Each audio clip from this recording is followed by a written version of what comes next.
Me presento, yo soy Mario Benavides, actualmente me desempeño en la Subdirección de Movilización del Conocimiento en Educación, de la Coordinación de Evaluación, Innovación y Desarrollo Educativos de la UNAM. La CEIDE es una dependencia que, junto con el resto de las dependencias como DGTI, CUAED, Facultad de Ingeniería, pues estamos organizando este evento de las segundas ya jornadas de investigación, perdón, es como es investigación e inteligencia, de inteligencia artificial generativa en educación. Este taller, que lleva por nombre Verdades, mitos y alucinaciones de la inteligencia artificial generativa, les decía a quienes entraron desde un inicio, está pensado un poco más para generar eh, reflexión, análisis crítico, pensamiento colectivo en la lógica de las y los estudiantes, del estudiantado. De cualquier manera, si aquí hay profesores, profesoras, pues son más que bienvenidos para también sumarse a esta reflexión, a este análisis que vamos a estar haciendo en una lógica de, pues, un curso pequeño con algunos elementos de taller, de trabajo que les voy a pedir que entonces ustedes vayan realizando a lo largo de estas 2 horas que va a durar el curso taller micro que vamos a realizar y, bueno, teniendo su participación permanente. Dicho esto, bueno, pues les doy a todos y a todas la bienvenida una vez más, para quien se acaba de integrar. Y pues bueno, vamos a iniciar con el trabajo que tenemos por delante. De cualquier manera, si hay alguna duda, participación, lo pueden hacer a través del chat, aunque a veces como voy a estar compartiendo la pantalla, se complica un poco estar observando el chat lo que ocurre ahí, o si no, con toda la libertad, pueden abrir su micrófono y pedir la palabra. Bien, algunos supuestos de los que vamos a partir aquí es que todas y todos eh, podemos aportar. A final de cuentas, el tema de la inteligencia artificial generativa aplicada a la educación es algo que se construye en sus usos, en su implementación, desde el trabajo, la práctica de todas y todos nosotros, estudiantes, profesores, profesoras. Bien, entonces, en esa misma medida, al nosotros poder compartir no solamente lo que sabemos, sino también nuestras preguntas, nuestras dudas, nuestras inquietudes e incluso nuestros temores, ayudamos a, entre todas y todos, construir una visión compartida en torno a las posibilidades, pero también a las limitaciones de la inteligencia artificial generativa y también a nuestras propias posibilidades y nuestras propias limitaciones, ¿no? Aquí están entrando algunos más, entonces voy a tratar de estar pendiente, pero si quieren, vamos a iniciar propiamente con la presentación. Ahí creo que ya todos y todos lo pueden ver. Les digo, como estaba pensado, principalmente en los estudiantes, bueno, dije, bueno, voy a hacer una presentación no tan formal, no tan estructurada, no tan parca, ¿no? Voy a hacer algo más, como dicen, bueno, ya me voy a sentir viejo, como dice la chaviza, algo más kawaii, ¿no? Algo más, tierno, algo más afable visualmente, con muchos muñequitos y demás. Entonces, no crean que soy así todo el tiempo, pero sí quise aprovechar este espacio también para que nos relajemos todos. En una idea de que, bueno, pues igual si está muy aburrida el taller, al menos se entretengan viendo los muñequitos que están bastante, bonitos y divertidos. ¿Bien? Vamos a iniciar entonces, un poco ya con la actividad. Les decía, no nada más para que yo esté hablando y ustedes, estén medio escuchando, sino más bien en la medida de lo posible, ustedes también hagan cosas. Lo primero que les voy a pedir, entonces, para este inicio de nuestro taller, es que tomen una hoja y una pluma o, una hoja y un lápiz, lo que sea. También, de pronto, estar tan conectados en los dispositivos móviles, en los dispositivos digitales, pues nos lleva a que dejemos de practicar otro tipo de habilidades y otras formas de desarrollar también nuestras capacidades, cognitivas. Una de esas es a través de el escribir a mano, ¿no? La escritura a mano. Y lo que les voy a pedir, vamos a darnos unos, 8 minutitos para que escriban un breve texto. Ustedes deciden en qué estilo, en qué tono, bajo qué figura, un cuento, tal vez un ensayo o un escrito en tercera persona, en primera persona, lo que ustedes quieran. Pero un texto acerca de cómo ustedes piensan que será el futuro cercano o el futuro lejano, eh, a partir del uso de la inteligencia artificial. Así, inteligencia artificial. Una vez que hayan hecho ese pequeño escrito, vamos a tener 8 minutos para hacerlo, les voy a pedir que redacten, a partir de lo que escribieron, 3 preguntas acerca de lo que a ustedes les cause, ya sea más temores, dudas, pero también no todo tiene que ser negativo, incluso sus anhelos, sus expectativas positivas. Ya les decía yo, algunas cosas que trataremos, ¿no? Y que trataremos porque de pronto en tan poco tiempo es muy difícil poderlo abordar con exhaustividad.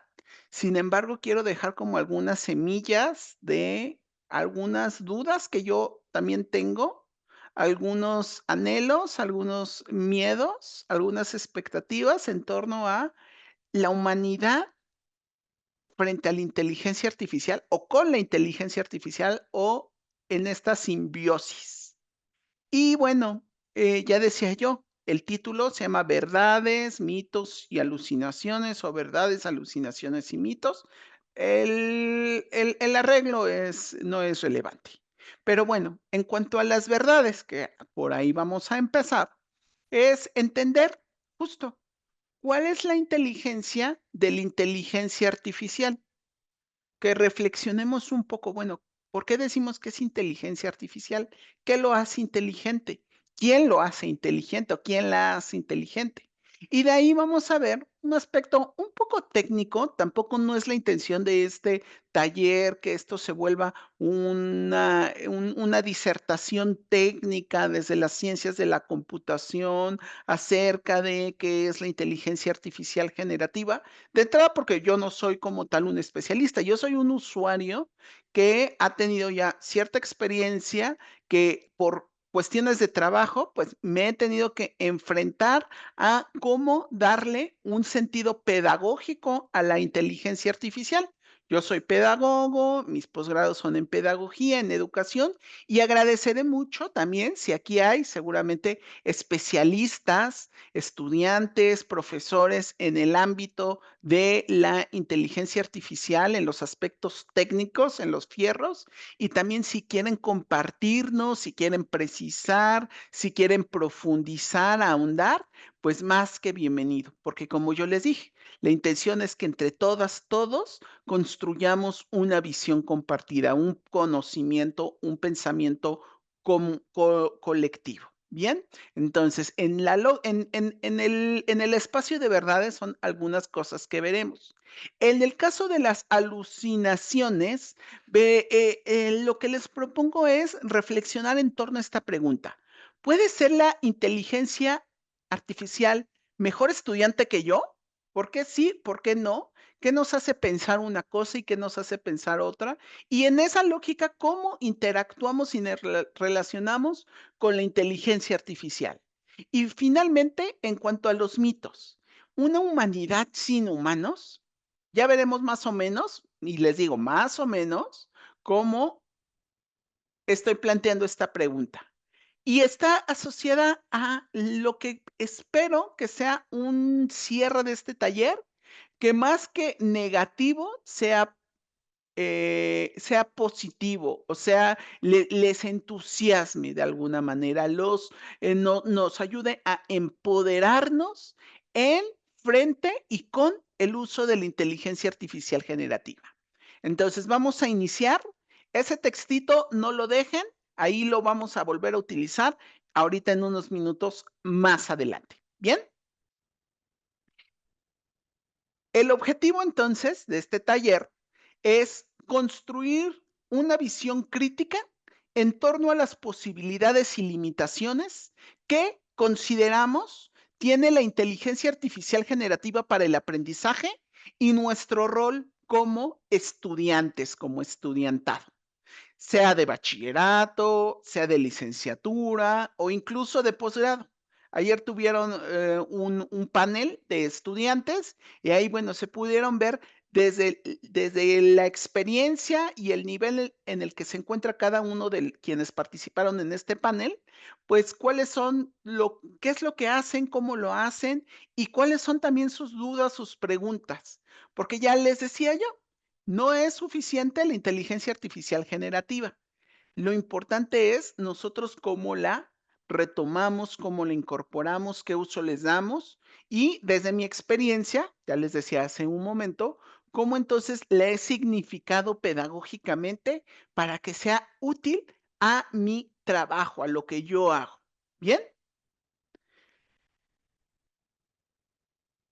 Y bueno, vamos a iniciar con el primer tema, que es, ¿cuál es la inteligencia de la inteligencia artificial? Aquí les puse un gatito muy kawaii que lo generé con la misma, aplicación de Canva, muy bonito, aunque tiene 2 colas, estoy viendo apenas.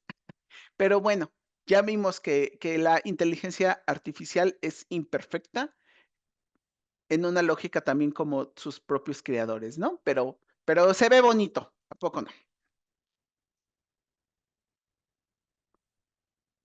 Partimos de identificar 3 características de la inteligencia artificial.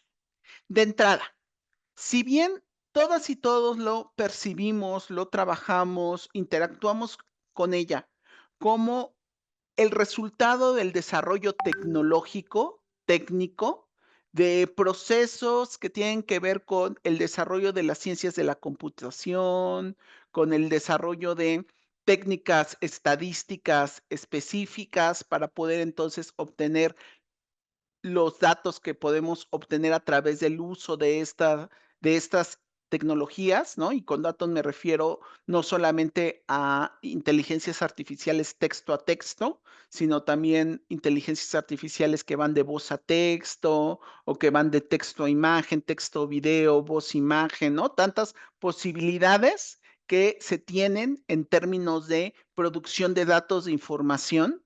Entonces, antes de pensar en eso, reconozcamos que la inteligencia artificial, incluso antes de tener muchos años, antes de tener los primeros ya desarrollos bien estables de inteligencia artificial, hace apenas unos años, de inteligencia artificial generativa, pues surge antes que nada como un concepto, primero filosófico y también matemático.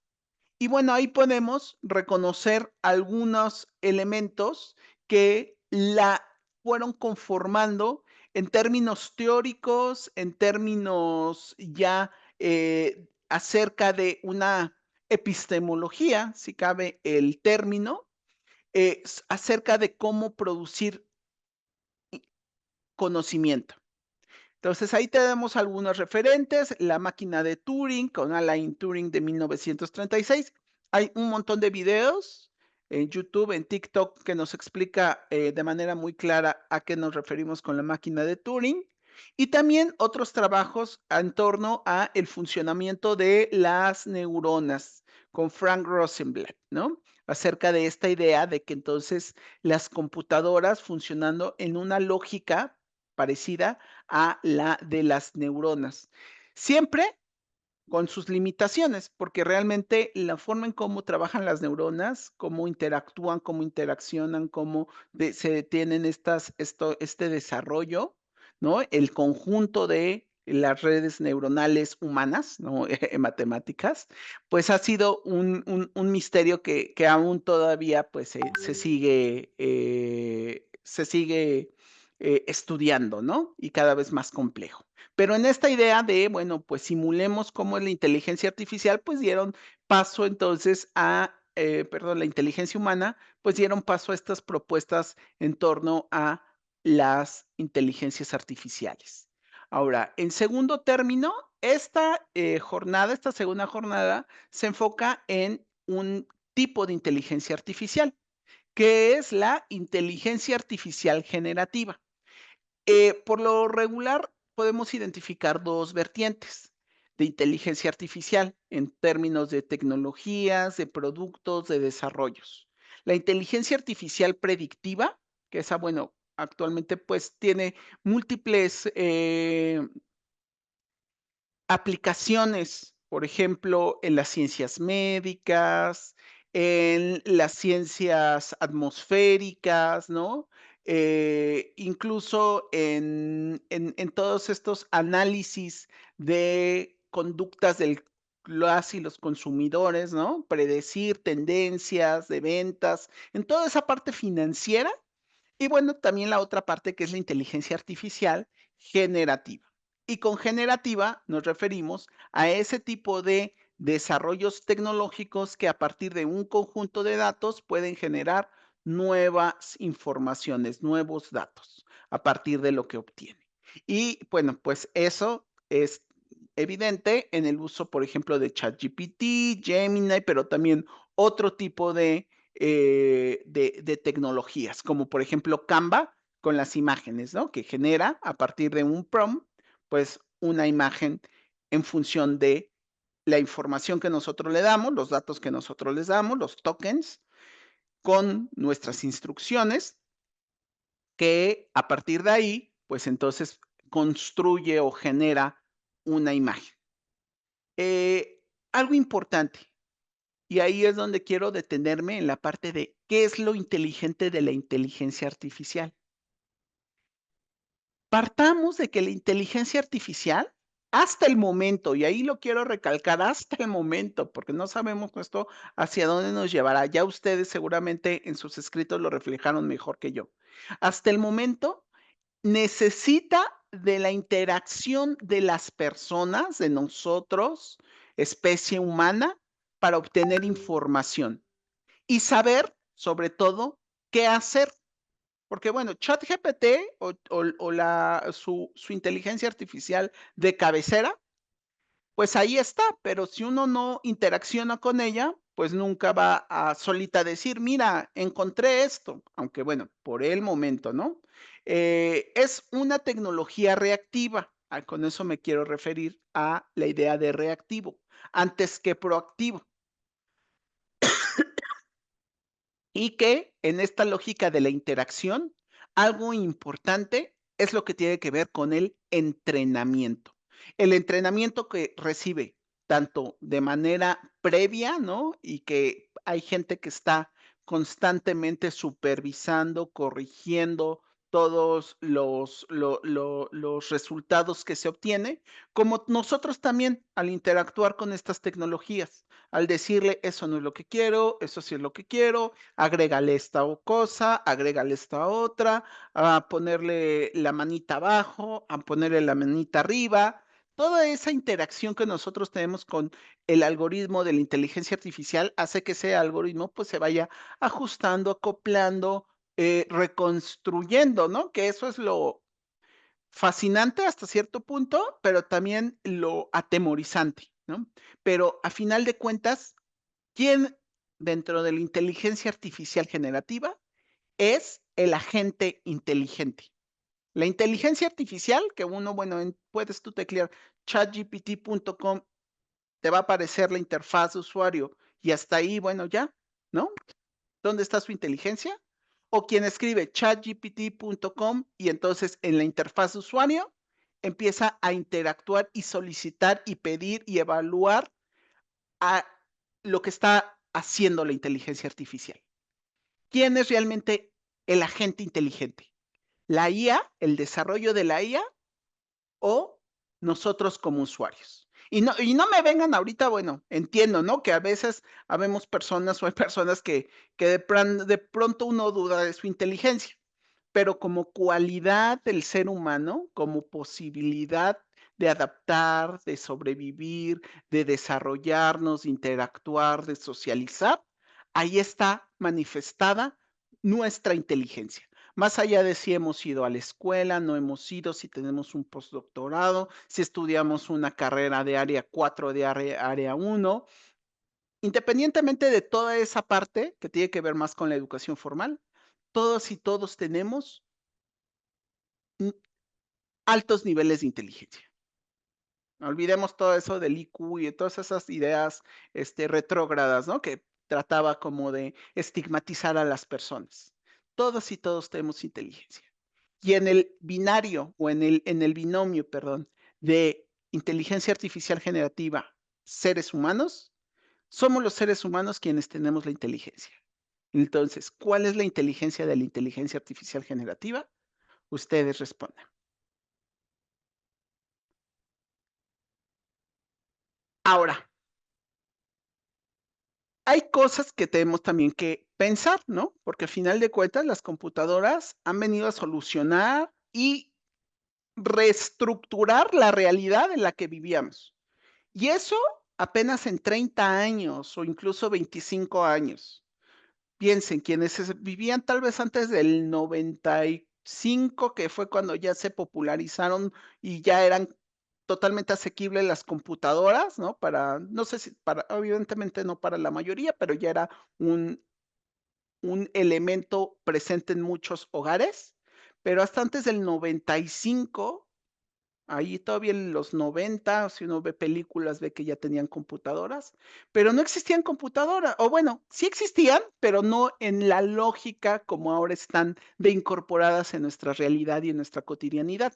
Es decir, ya había computadoras, ya había algo servidores, ¿no? Las universidades, ya tenían la propia UNAM, ¿no? Pero antes de eso, pensemos un poco pues que no estaban tan popularizadas, tan del común. Ahora, también pensando en esta idea de las computadoras, lo que les quiero es invitar y que ustedes escriban en el chat, ¿qué cosas hace mejor una computadora que un humano? Escríbanlo, por favor, en el chat. Nos vamos a dar unos cuantos minutos para que ver lo que escriben y, pues, compartir. Les digo, no hay respuestas correctas ni incorrectas, no hay ningún tipo, nadie les va a decir eso está mal o eso está bien. Simplemente dispongámonos en la idea de este taller de poder compartir, ¿ok? Dice, el hombre, bueno, el ser humano piensa, las máquinas calculan. ¿Quién más quiere producir? ¿Qué cosas hace mejor una computadora que un humano? Incluso dar ejemplos. Algunos cálculos largos, rapidez en cálculos complejos, cálculos matemáticos, recopilar y tener acceso a información más rápido. ¿Qué más? El tiempo de respuesta, actuar con eficiencia bajo condiciones deficientes. Muy interesantes todas y muy complementarias. Búsqueda en diferentes fuentes de información, cálculos matemáticos, no tiene faltas de ortografía, facilita búsqueda de información, acelera procesos, pues, cálculos estadísticos, perfecto. Bueno, creo que más o menos aquí una respuesta más, reduce el error, búsqueda de información dentro de muchas bases de datos erróneas y verdaderas en segundos. Puede tomar, ay, se me fue ahí, puede tomar análisis rápidos tomando esa información. Eficienta procesos, elabora imágenes, efectivamente. Muy, muy, muy extenso. Ahora, bueno, vamos a ver un pequeño video. Seguramente ya todos tienen como una idea muy clara de, pues, qué es una computadora, qué hace una computadora, y estuvo ahí, pero bien vale la pena volver a retomarlo. Bien, entonces, según yo, Si se va a escuchar, si alguien no lo llega a escuchar, me avisa, por favor. ¿Qué es una computadora? Desde hace años las computadoras nos rodean. Están en las casas, en los bancos, en las oficinas, en las escuelas. Con las computadoras se realizan infinidad de trabajos, agilizan sistemas. Ay, perdón. ¿Qué es una computadora? Desde hace años las computadoras nos rodean. Están en las casas, en los bancos, en las oficinas, en las escuelas. Con las computadoras se realizan infinidad de trabajos, agilizan sistemas y minimizan los errores. Pero, ¿qué es una computadora? Una computadora es una máquina electrónica que por medio de programas es capaz de recibir, procesar y almacenar información y datos de distinto tipo. Por ejemplo, imágenes, textos, sonidos, videos y mucho más. Al ser muy veloces, se los utiliza para procesar datos y resolver problemas que de otra manera llevaría mucho más tiempo resolver. Existen diferentes tipos de computadoras. Computadora de escritorio. Como su nombre lo indica, tiene una dimensión y una forma acordes al tamaño de un escritorio. Usarlas allí es lo más cómodo. Notebook. Es más pequeña y versátil. Ideal para llevarla y usarla donde quieras. Puede tener menos potencia que una computadora de escritorio. También es conocida como laptop. Netbooks y tablets. Son más modernas. Tienen menor costo que las anteriores y están pensadas y diseñadas para el trabajo en línea. Por su pequeño tamaño, en general ofrecen menos recursos. Teléfono inteligente o smartphone. Es realmente una computadora en tu bolsillo. Pensado como un asistente móvil y capaz de conectarse al ciberespacio desde cualquier lugar y en cualquier momento. Le podés instalar complementos de todo tipo, como aplicaciones para realizar experimentos científicos, blocs de notas, juegos o servicios de mensajería instantánea. Estación de trabajo. Es una computadora con mayor memoria y procesador y está pensada para el uso de software profesional. Servidor. Es una computadora central dentro de un sistema en red que presta servicios a usuarios directamente o a otras computadoras. Mainframe. Es una computadora súper potente de gran tamaño. Es capaz de procesar muchísima información y está diseñada para que miles de usuarios se conecten a la vez. Supercomputadora. Su principal característica es que tiene gran cantidad de recursos. Está pensada para investigaciones científicas. Microcomputadora. Es un ordenador de placa simple, de bajo costo y desarrollado para la enseñanza en ciencias de la computación.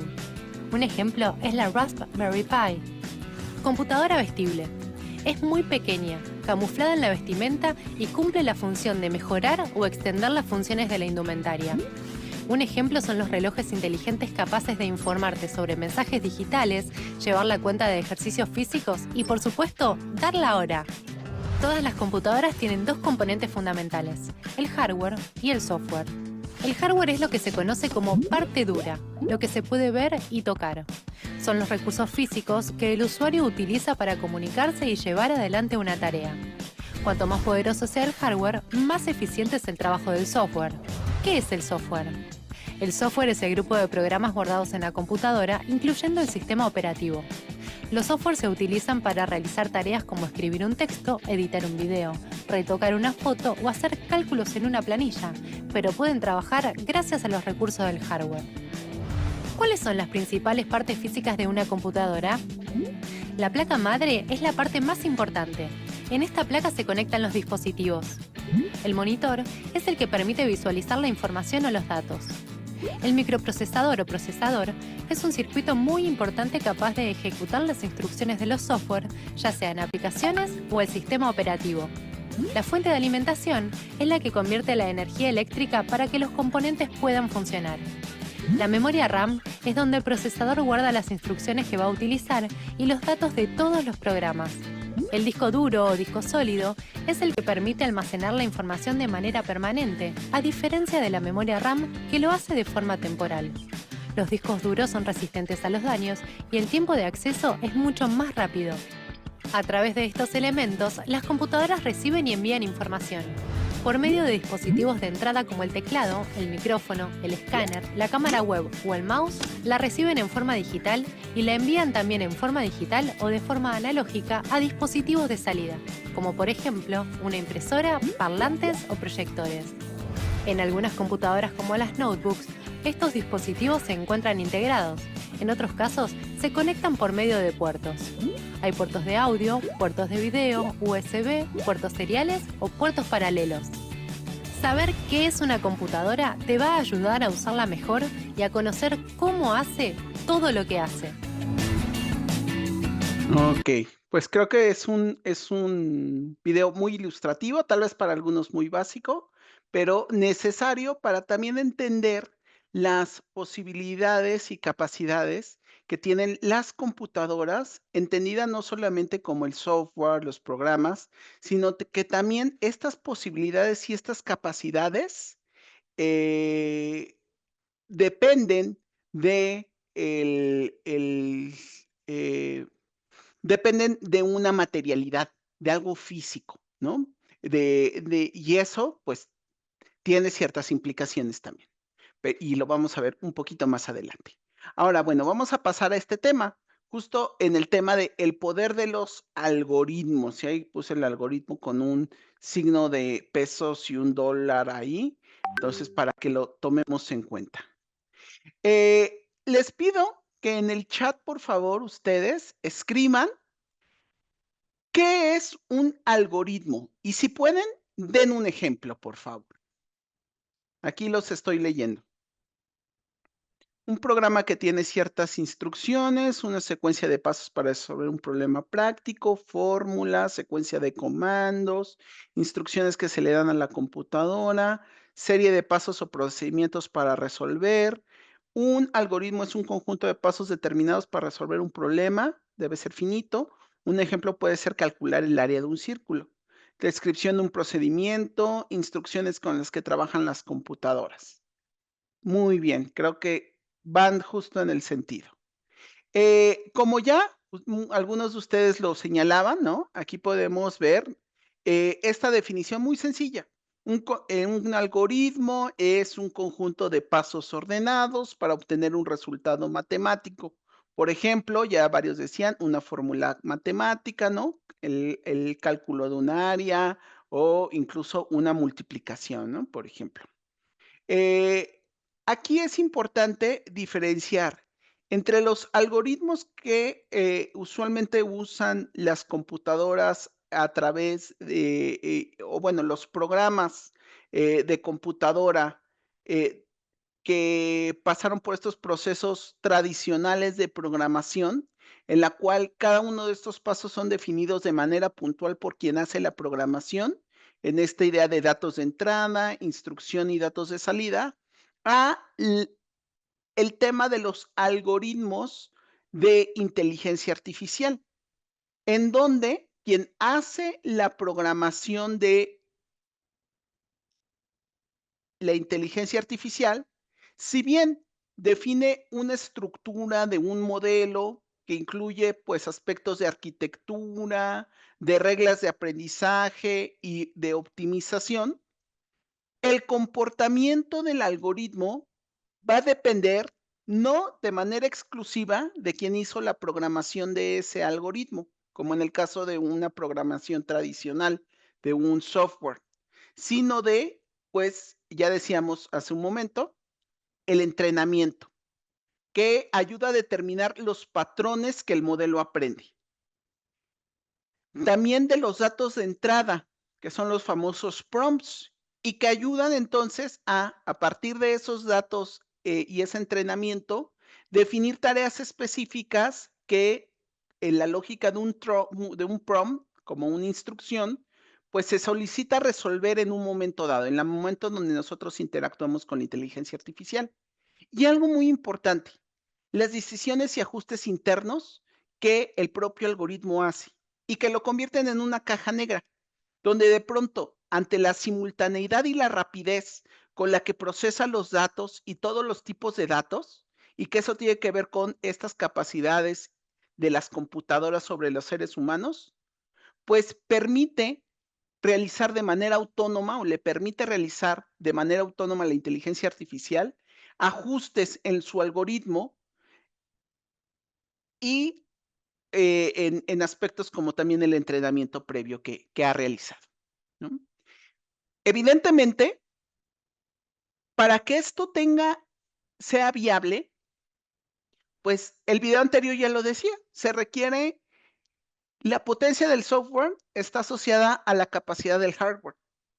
Entonces, esto implica que entonces estos grandes modelos de lenguaje no solamente deben su capacidad y su eficiencia a lo que nosotros observamos y a los datos, sino que se anclan, se basan, dependen de un cuerpo. Así como nosotros también, de pronto nuestra capacidad para correr un maratón va a depender de nuestra capacidad y del entrenamiento previo que hemos tenido al entrenarnos y que entonces la condición de nuestro cuerpo va a permitir o no el que podamos concluirlo, digo, tal vez mentalmente yo esté muy entrenado para poder concluir un maratón, pero si mi cuerpo no lo está, si mi cuerpo no tiene las suficientes resistencias, músculos, potencia, pues aunque yo lo quiera, pues no lo voy a poder hacer.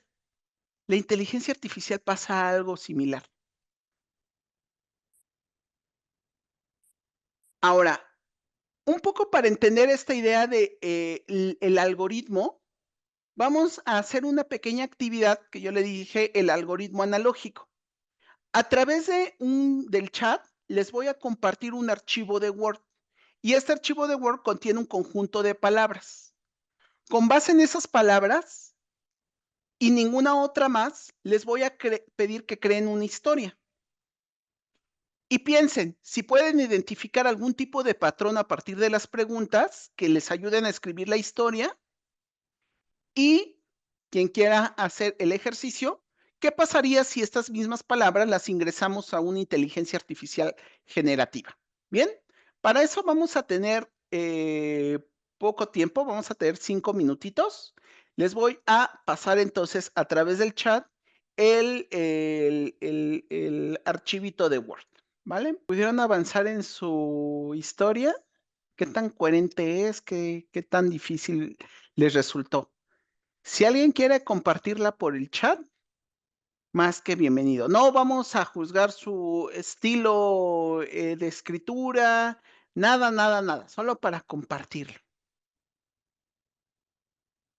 ¿Pudo alguien encontrar o establecer un algoritmo para encontrar la historia oculta? Porque había una historia oculta. Para poder descifrarla. ¿Quién quiere compartirnos? No se sientan obligados tampoco a hacerlo. Por el chat la pueden. Okey, muy bien. Ahí varios de nosotros, como él, ella, un amigo y yo, estábamos acompañados de un hermoso perro, afuera de mi casa. Ella estaba distraída jugando con un lápiz. Ah, Ana pensaba que en el sobre amarillo que encontró en la biblioteca que se encontraba en el centro de la ciudad. Ana y el árbol hermoso que en el parque se encontraba. Muy bien. Ahora, ¿alguien, hizo el ejercicio de pedirle a la inteligencia artificial que nos elaborara una historia a partir de las palabras que les compartí? Okey, a ver, bueno, yo sí lo hice para que pudiéramos ver. Entonces, aquí se los voy a compartir. Y esto fue en cuestión de segundos, evidentemente. Entonces, elaboro una historia a partir del siguiente conjunto de palabras. Y fue todo esto que me pudo elaborar.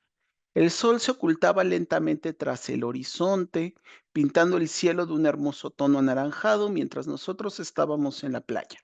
Ana y yo nos encontrábamos bajo la sombrilla, disfrutando de la fresca brisa del mar que hacía bailar suavemente las olas. El perro de Ana corría alegremente por la orilla, sus patas dejando huellas efímeras sobre la arena mojada. Órale, ¿no? Pero digo, sin juzgar tampoco la calidad estilística de ese escrito, pero bueno, no deja de ser de alguna manera y inicialmente sorprendente, aunque veremos si sí o si no es así, si esto se mantiene. Vamos a continuar entonces con la presentación y vamos a entonces ver un video. ¿Cómo puedo ayudar a salvar el medio ambiente? Es una pregunta. Perdón, ¿sí escuchan con buen volumen? Sí. ¿Sí? Sí, se alcanza a escuchar. Ok, entonces yo estoy medio solo. ¿Cómo puedo ayudar a salvar el medio ambiente? Es una pregunta que podríamos hacerle a una herramienta de inteligencia artificial como ChatGPT, que cada vez nos sorprende más con su capacidad para brindarnos soluciones. Y aunque se ha hablado de que la IA podría darnos respuestas a la crisis climática, de hecho es parte también del problema. Un problema que no hará más que crecer a medida que esta tecnología avance y su uso se extienda. If you train on twice as much data, it takes twice as much energy. La inteligencia artificial consume recursos reales como agua y electricidad, y nosotros también cuando la usamos para buscar soluciones. Por eso se suspendieron hace poco los planes para un centro de datos de Google. Los residentes se dieron cuenta de que esto podría significar el fin del agua potable para su vecindario. ¿Ayudará entonces la IA a resolver la crisis climática o más bien la empeorará? Es nuestro tema en este episodio de Transformar la Economía. Hay algo que la IA puede hacer, pero las personas no. Leer y analizar rápidamente enormes cantidades de datos. Los científicos utilizan la IA para cartografiar los icebergs de la Antártida, 10.000 veces más rápido que los humanos, y para rastrear la deforestación en tiempo real, predecir mejor los patrones meteorológicos y sugerir sistemas de gestión de residuos más eficientes. Pero no todo es un regalo para el medio ambiente. Escuchemos por un momento este zumbido. Los residentes de Chandler, Arizona, lo escuchan 24 horas al día. Es el sonido de un centro de datos procesando miles de millones de pedidos que recibe a lo largo del día. Piensen en la IA como un cerebro, y los centros de datos son como el cuerpo que sostiene a ese cerebro para que trabaje. Hay más de 8.000 centros de datos en todo el mundo. Según la Agencia Internacional de la Energía, se espera que el consumo de energía en estos se duplique en 2026 respecto a 2022. When I started doing AI research a decade ago, I could run most of the AI systems I was using on my laptop. But today we're using supercomputers, right? Some of the large AI systems that people are familiar with, like the chatbots or the image generation systems, those run on really large supercomputers and consume a potentially very large amount of electricity. Estas grandes cantidades de electricidad producen también grandes cantidades de calor. Y también el zumbido que escuchábamos. Para evitar que los centros de datos se sobrecalienten, hay que refrigerarlos. Esto suele hacerse de dos maneras, utilizando aire acondicionado o agua. Mucha agua. Supongamos que entablo una conversación de 15 preguntas con ChatGPT sobre cómo podría ser más respetuosa con el medio ambiente. Los expertos calculan que podría estar consumiendo alrededor de medio litro de agua potable. Y es aquí en donde la IA se vuelve un poco problemática. Access to clean water is competing with let's say, local uses for it. Esto es lo que metió a Google en un buen lío. Poco después de que anunciara sus planes de construir un centro de datos de $200 millones en el barrio industrial de Cerrillos, en Chile.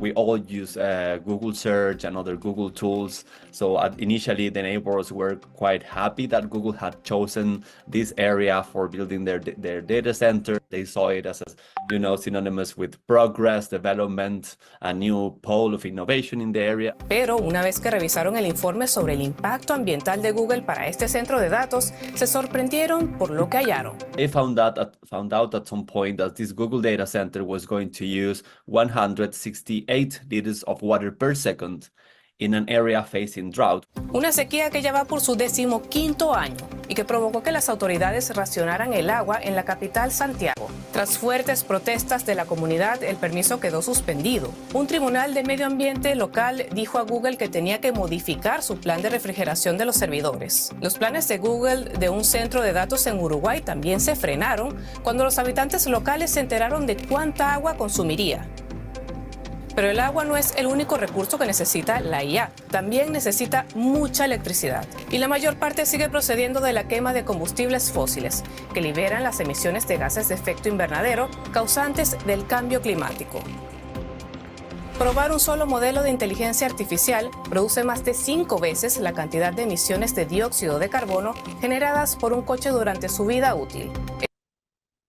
Bueno, hasta ahí, si quieren buscar el documental completo, está disponible en YouTube. Interesante, ¿no? Ahora, bueno, vamos a pasar, ya nos está corriendo el tiempo, al siguiente tema. ¿Puede ser la IA un mejor estudiante que yo? Les pido a todas, todos que escriban en el chat brevemente para qué utilizan la inteligencia artificial generativa. Les juro que aquí nadie los va a juzgar. Ideas para mis proyectos audiovisuales, muy bien, buscar información, elaborar rúbricas, corregir redacción, resolver preguntas, elaborar ensayos. Sigan ahí escribiendo, profundizar en el estudio de algún tema, sistematizar información, conseguir imágenes de acuerdo al texto que estoy señalando, estructurar temas de clase. Perfecto. Muy bien. A través del chat les voy a compartir un archivo PDF que contiene 2 textos exactamente con el mismo título. La misión de cada uno va a ser identificar cuál está hecho por una IA-gen. Les voy a dar 5 minutos, bueno, 6 minutos para que lean ambos textos. Los 2 textos están en el mismo archivo, uno después de otro, nada más hay un salto de página. Y una vez que pasen estos 6 minutos, vamos a escribir en el chat, o bien quien quiera abrir micrófono, y para que puedan compartir sus razones para elegir un texto u otro producto hecho por la IA-gen y en qué se basaron para decidir. Bueno, 6 minutos es muy poco para leer. Vamos a dar 10 minutos, si están de acuerdo.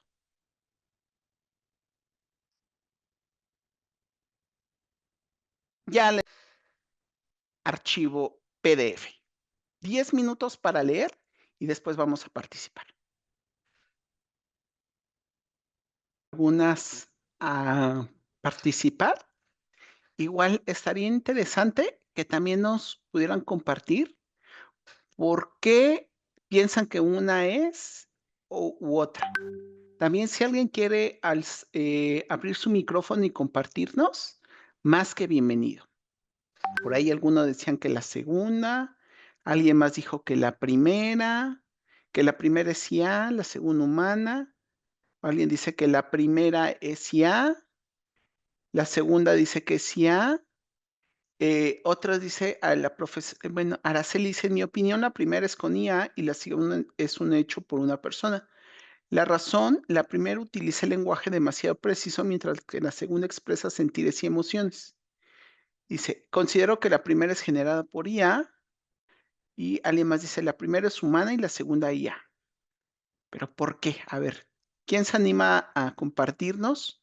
¿Por qué piensa que una es IA y otra, ¿no? De quienes ya escribieron aquí en el chat, pueden volverlo a compartir o quien quiera compartirlo de forma verbal. ¿Quién se anima? Bueno, yo en mi caso puse que la primera me parece que es la que se genera con inteligencia artificial. ¿Por qué razón? En primer lugar, porque las referencias que utilizan son referencias, por ejemplo, de 1928, 1953. Regularmente quien escribe, pues utiliza referencias a máximo 10 años, ¿no? Y bueno, quizá algunas ya, pero cosas muy teóricas, pero no de 1928, ¿no? Estaríamos hablando que sería como un dato interesante. Otra cosa que me parece que nos da bueno, que yo consideraría, a lo mejor estoy equivocado que esta es, pero la manera de hacer la cita no es la correcta, ¿no? Por ejemplo, nos cita en formato amplio, incluso nos da la página, pero no lo entrecomilla. Y después nos da otra cita más abajo, en donde utiliza un formato distinto en el último párrafo. Ahí hay como una mezcla de 2 citas y entonces no, ahí como que eso me da también como una alerta, ¿no?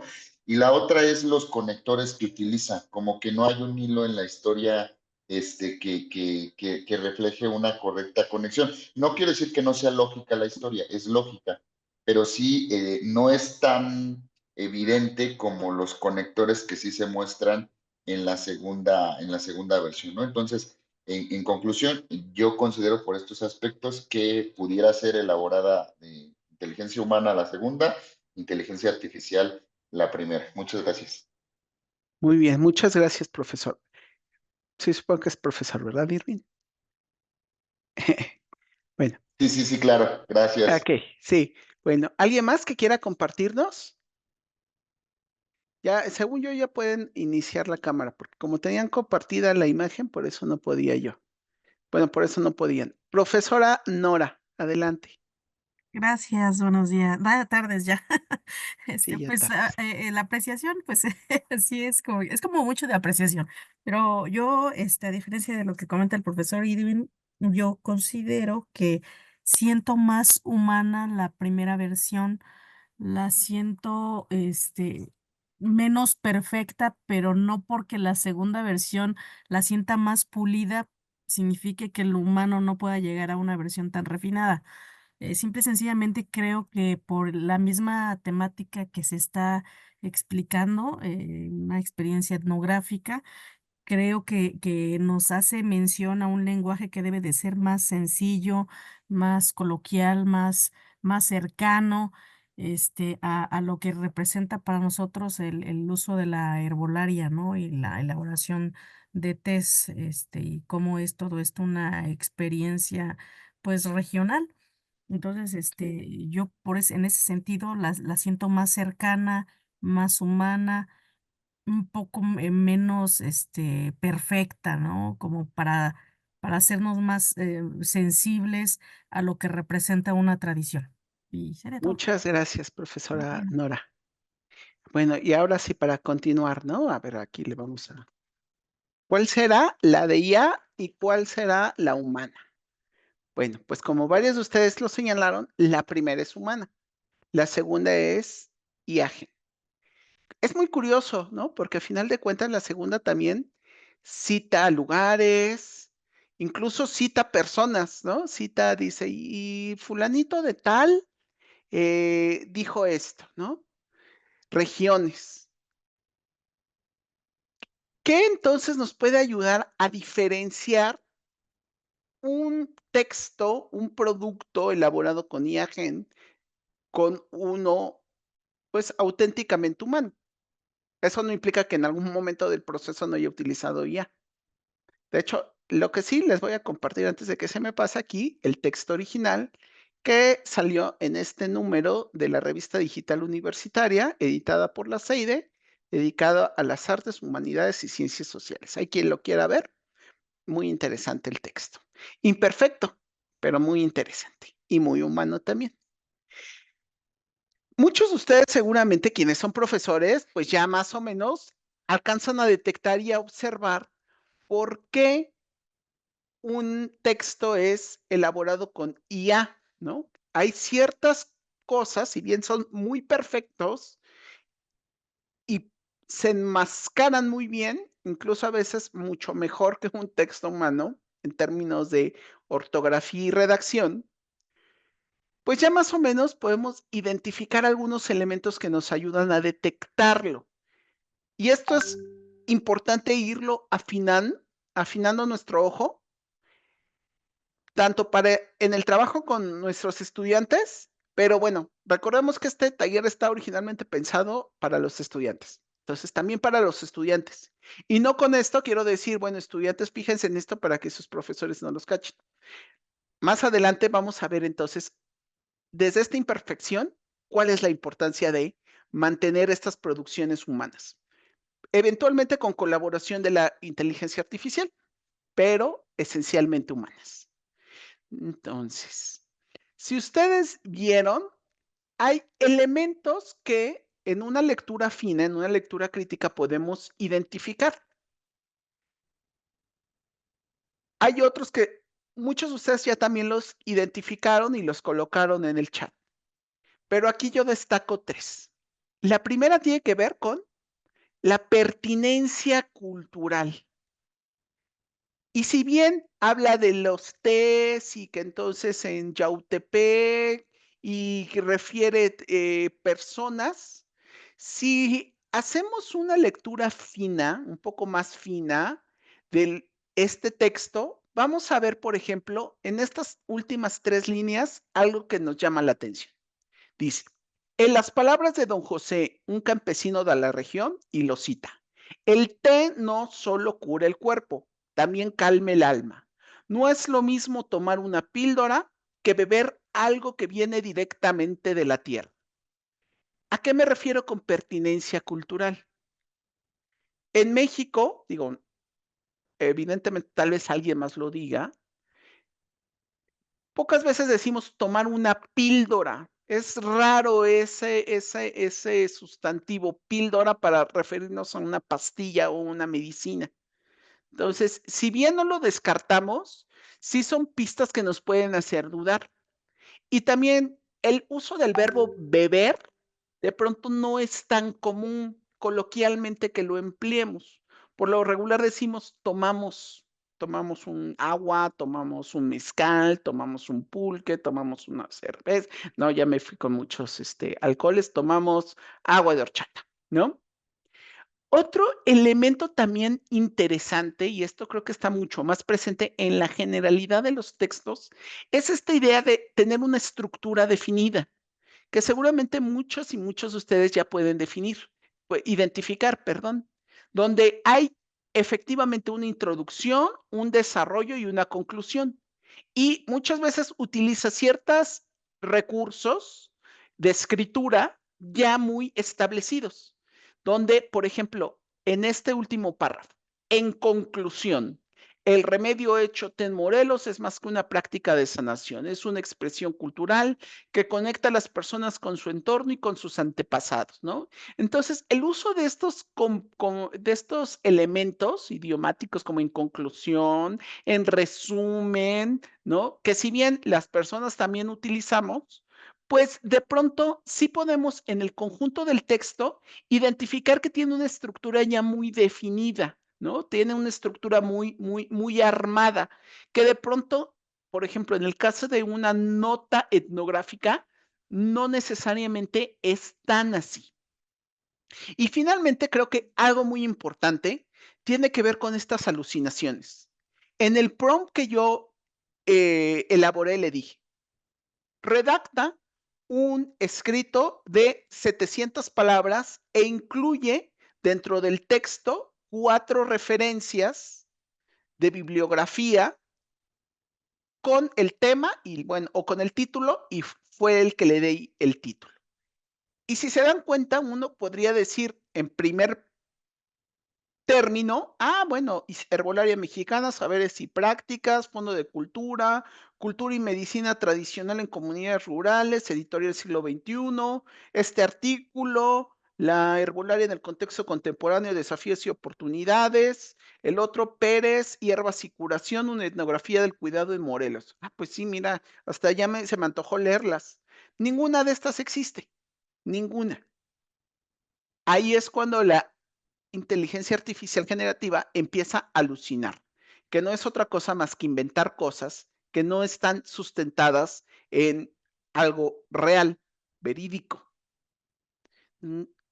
Estos son 3 elementos que podemos identificar en este texto, que si bien es un texto bueno, muy bueno, incluso algunos dirán, que nos engañó, pues vemos que tiene ciertas pautas, pistas que nos ayudan a entender e identificar por qué este es una nota etnográfica fake. Y digo nota etnográfica fake porque más adelante vamos a ver este tema.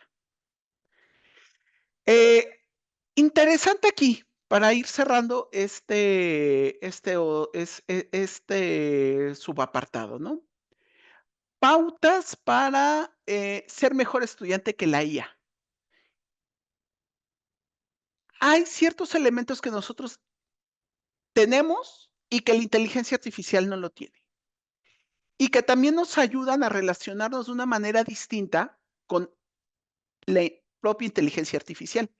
De entrada, este ejercicio previo que yo hice fue una lectura crítica de lo obtenido con inteligencia artificial. ¿Cuántos de nosotros no caemos? Ah, sí, las referencias seguramente si las hizo es porque están bien. Y ni siquiera como que decimos, bueno, voy a pegar y la voy a buscar a ver si existe o no.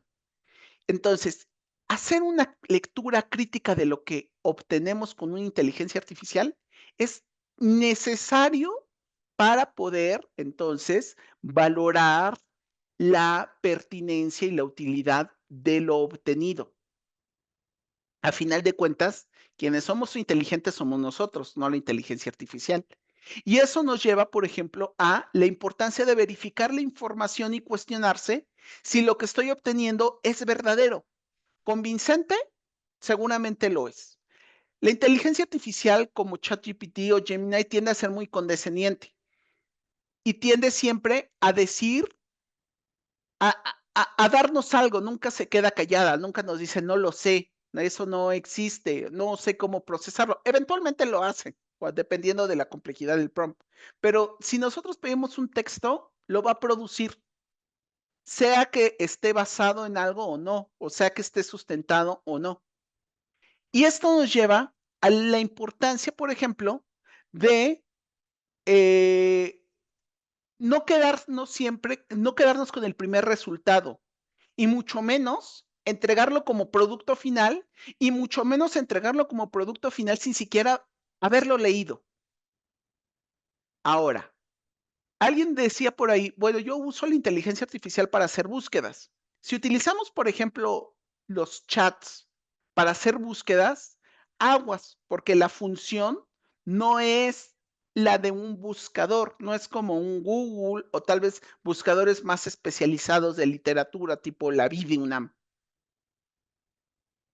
Podemos obtener textos, podemos corregir, podemos pedir retroalimentación de un texto elaborado, de un trabajo elaborado, pero usarlo como buscador, no necesariamente. Si bien ya cada vez incorporan estos generadores de texto, la posibilidad de búsqueda de identificar en la web, pues no es como tal un buscador. Eso nos lleva a no quedarnos solamente con lo que la inteligencia artificial nos dio, sino siempre utilizar más de una fuente que sea confiable y que sea verificable para no caer entonces en esta idea de que, bueno, ya lo que me dio, como se escucha bien, se lee bien, pues entonces lo voy a entregar como un trabajo final, ¿no? No, no evitemos caer en esas situaciones. Ahora, ya nos estamos acercando al final. Y entonces, el último tema. Una humanidad sin humanos, y aquí pongo un patito, porque bueno, o sea, al menos una humanidad con patos, tal vez estaría más padre, ¿no? Les voy a pedir que ese texto que hicieron al inicio, acerca de cómo imaginaban el futuro con la inteligencia artificial y las preguntas, que ahora en la inteligencia artificial generativa de su preferencia, les pídanle que escriba un texto acerca de cómo piensa, así pónganlo, cómo piensas que será el futuro a partir del uso de la inteligencia artificial. Y una vez que hayas elaborado ese texto, plantea 3 preguntas que le causen más temores, dudas e incluso anhelos a partir de lo que escribió. Me sorprende, no había hecho estos ejercicios. Yo le hice la pregunta que nos planteó en el texto, ¿no? Que sucederá.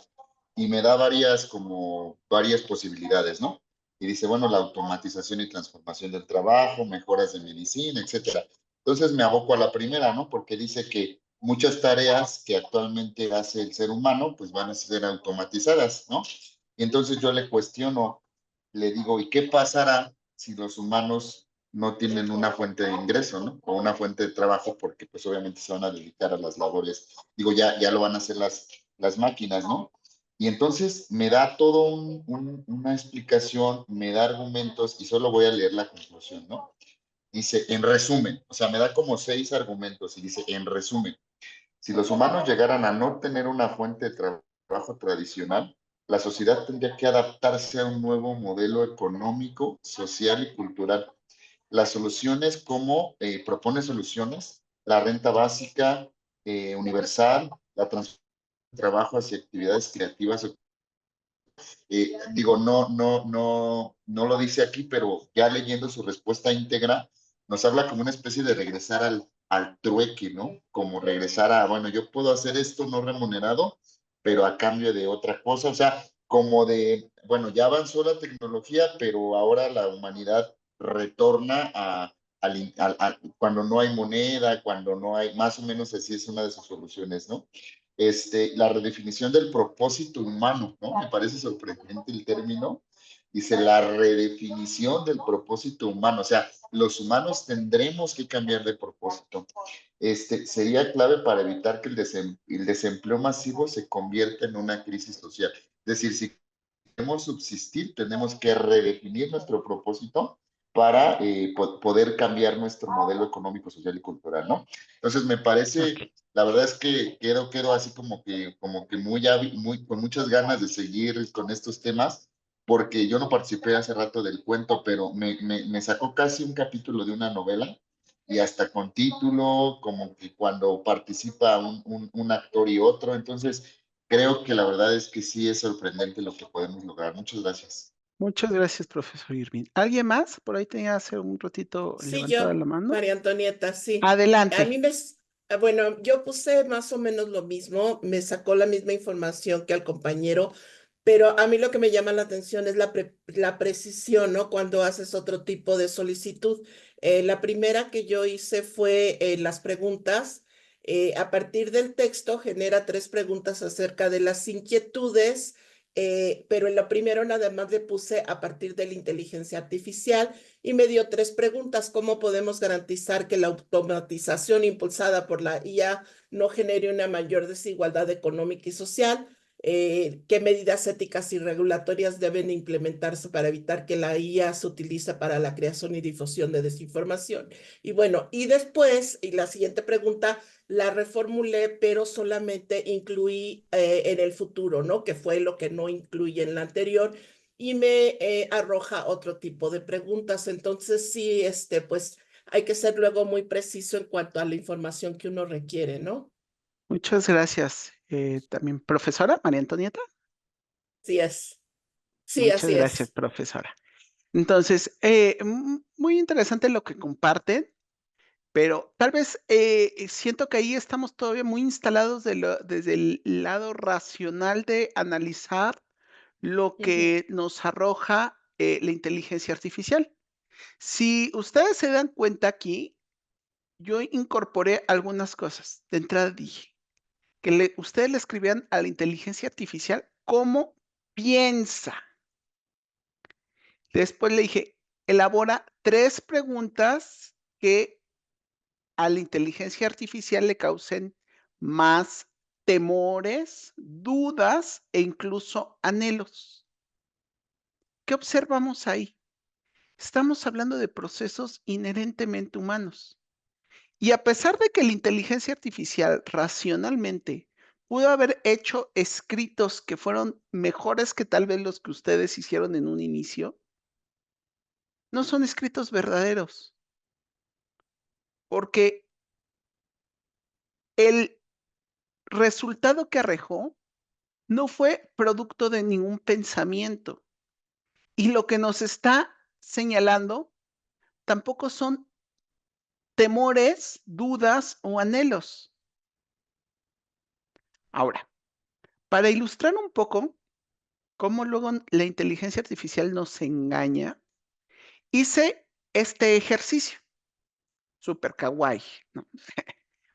Bueno, para los jóvenes kawaii es como esta parte como tierna, cute, medio manga y entonces vamos a ver qué es lo que nos arrojó. A ver, ahorita le voy a cambiar la pantalla para que puedan observar. Yo le dije a la inteligencia artificial, elabora un texto de 700 palabras y 4 referencias con el siguiente título: Remedio choteno, etnográfica sobre hierbas medicinales en Morelos. me creó un documento al que ya ustedes observaron, ¿no? También le dije incorporar las referencias como citas dentro del texto, porque primero solamente me las puso al final. Ya me dijo que lo hizo. Después le dije, lo que acabas de hacer es una etnografía, y me respondió.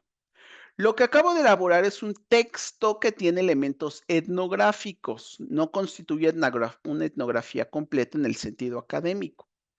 Y me dice, una etnografía es un estudio cualitativo profundo que implica una inmersión prolongada en el contexto de una comunidad o grupo social con el objetivo de comprender sus prácticas, valores, creencias y experiencias desde una perspectiva interna. Requiere la observación participante, la recolección de datos a través de entrevistas y diarios de campo y análisis reflexivo de esos datos para ofrecer una comprensión detallada de la cultura del grupo estudiado. Bien, buena definición. Un texto el texto que proporciona es una nota etnográfica que describe aspectos importantes de las prácticas y creencias en torno a los test medicinales en Morelos, usando un estilo narrativo que refleja la perspectiva de los participantes. Sin embargo, carece de la profundidad metodológica y del proceso de análisis de datos que caracterizan una etnografía formal. Es más bien una descripción narrativa basada en información etnográfica y referencias secundarias, destinada a transmitir un panorama general sobre el uso de hierbas medicinales en esta región. Para una etnografía completa sería necesario incorporar datos obtenidos directamente mediante trabajo de campo, incluyendo más detalles de la interacción con participantes, etcétera. Entonces le puse, si entonces no es etnografía completa, ¿qué es lo que hiciste? Me dice, lo que hice fue elaborar un texto de tipo etnográfico o una nota etnográfica que presenta de manera narrativa y descriptiva algunos elementos de la vida cotidiana relacionadas con el uso de las hierbas medicinales en Morelos. Lo que elaboré incluye descripción cultural, perspectiva desde la comunidad, incorporé voces de personas locales como las de María y Don José para reflexionar las creencias y referencias bibliográficas. Y le dije, pero si dices que no es una etnografía completa, entonces es una etnografía incompleta. Más que decir que es una etnografía incompleta, sería más preciso decir que se trata de un texto con enfoque etnográfico o una nota etnográfica. La expresión incompleta sugiere que hay partes faltantes de un proceso iniciado, pero lo que hice no es una versión a medio hacer de una etnografía. Es más bien un tipo de texto diferente que usa elementos etnográficos para describir una realidad. Y ya después yo le comenté, pero para que sea un texto con un enfoque etnográfico, implica que este se base en un trabajo etnográfico. Y para hacer un trabajo etnográfico que describa las prácticas de consumo de tés en Morelos, se necesita haber estado en campo, ¿no es cierto? Y me dice, tienes toda la razón. Un texto verdaderamente etnográfico o con enfoque etnográfico debería estar basado en un trabajo de campo que implique una observación directa de la comunidad y de las prácticas que se deseen describir. El texto que elaboré no se basa en un trabajo de campo propio, ni en una observación participante, sino que está construida a partir de conocimiento general y referencias secundarias. Y yo después, ya para cerrar, esto quiere decir que contrario a lo que señalaste, lo que elaboraste no pudo ser una nota etnográfica. Tienes toda la razón. Al revisar nuestra conversación, me doy cuenta que mi explicación inicial pudo haber generado una interpretación equivocada. En efecto, una nota etnográfica implica necesariamente que existe algún grado de inmersión en campo y observación directa, lo cual no fue el caso para el texto que elaboré. Por lo tanto, mi uso del término nota etnográfica fue inapropiado, ya que sugiere un nivel de trabajo empírico que no estuvo presente. El texto que te proporcioné es en realidad más un ensayo descriptivo o una narrativa interpretativa sobre el uso de tés medicinales en Morelos, apoyadas en fuentes secundarias y conocimientos generales. A lo que quiero llegar entonces es a que observemos de pronto que si bien la inteligencia artificial nos puede dar información, productos muy cercano a lo que uno esperaría al solicitarle una indicación, no necesariamente esto es comparable en ningún punto a una etnografía, incluso mal hecha, que lo haya hecho una persona, porque El que lo haya hecho una persona cumpliendo esto de ir al campo, observar, lo constituye y lo construye como una etnografía.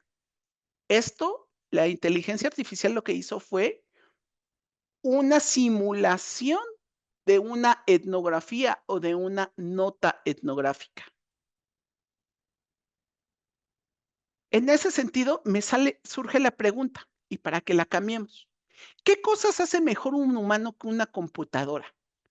Ya dijeron ustedes, y estoy de acuerdo, una computadora procesa, y dependiendo de un hardware robusto, como vimos en el pequeño reportaje, puede procesar cantidad de información que desde un algoritmo de inteligencia artificial nos puede elaborar cualquier tipo de texto, de imagen, de video, que simula muy bien la realidad, pero que no es la realidad, y que ni siquiera lo procesa en la lógica que nosotros como seres humanos lo procesamos.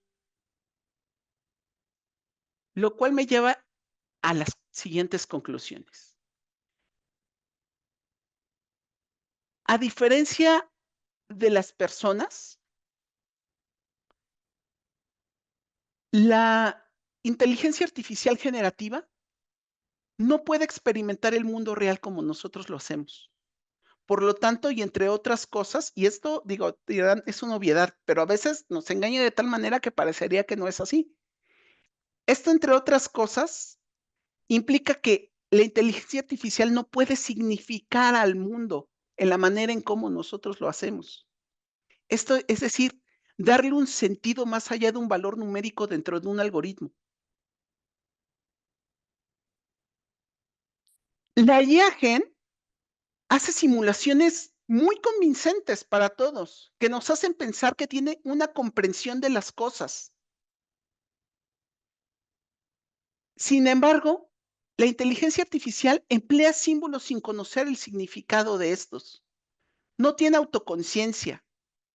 Ustedes en su primer texto hicieron un ejercicio de autoconciencia. ¿Qué va a pasar en el futuro? ¿Cuáles son mis temores? ¿Cuáles son mis anhelos? ¿Cuáles son mis miedos? No tiene ni autoconciencia ni conciencia de la existencia de un mundo afuera de estos servidores, ni siquiera dónde está, no se puede sentir dentro, ¿no? En un cuerpo. Esto quiere decir que las inteligencias artificiales son sintácticas, es decir, siguen reglas y estructuras, pero no son semánticas, no significan ni generan interpretaciones. Y si bien aunque en muchos sentidos, las personas somos inferiores e imperfectas frente a una inteligencia artificial generativa y su gran capacidad de procesar datos, optar porque la IA haga lo que a nosotros nos toca, nos limita en el desarrollo de nuestras capacidades a través del aprendizaje que nos perdemos por sacar un 10 o por entregar algo a tiempo o por ahorrarnos un proceso. La IAG no comprende, no tiene comprensión en el mismo sentido que nosotros lo podemos tener. Comprensión tanto a nivel racional como también a un nivel emocional. Lo que sí hace la IAG es predecir patrones. Esto también implica que no tiene pensamiento abstracto ni lógico matemático. Una inteligencia artificial no es como una calculadora, por ejemplo, o no tiene el pensamiento matemático desarrollado como nosotros lo tenemos.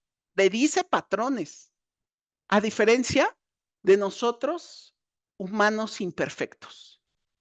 Y ya para cerrar, ya no nos va a dar tiempo de eso de hacerlo, pero lo que quiero es que en una hoja nuevamente y con su pluma, su lápiz, con su mano, con su brazo y sus dedos, escriban brevemente las posibilidades y limitaciones que para ustedes tiene la inteligencia artificial generativa.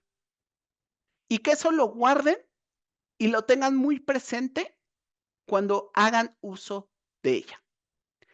Ya son 12:59, terminamos súper a tiempo y eso me deja muy contento porque yo tenía la duda si íbamos a terminar a tiempo.